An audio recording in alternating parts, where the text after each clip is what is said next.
7 ستمبر وہ تاریخ ہے کہ جب 2015 میں پورے ملک کے غریب اور متوسط طبقے کی آواز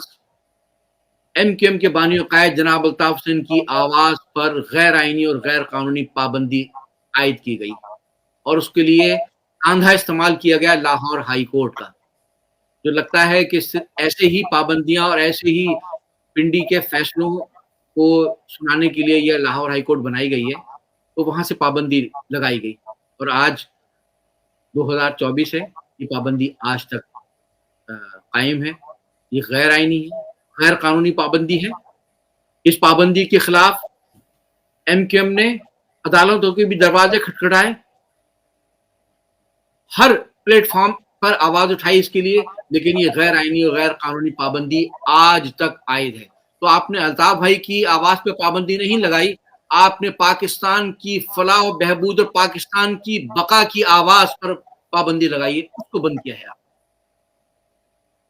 یہ جو کچھ آج آپ بھگت رہے ہیں، آپ نے ملک کو صحیح ڈگر پر لانے کے لیے اٹھنے والے ایک فقیر کی آواز کو آپ نے بند کیا ہے، لہذا آپ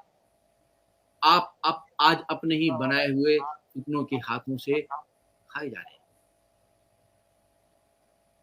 ہم آج پھر یہ مطالبہ کریں گے کہ قائد تحریک جناب الطاف حسین کی آواز پر یہ جو غیر آئینی غیر قانونی پابندی یہ ختم کی جائے، اور یہ جو پابندیوں کی جو پالیسیز ہیں ان پر نظر ثانی کی جائے،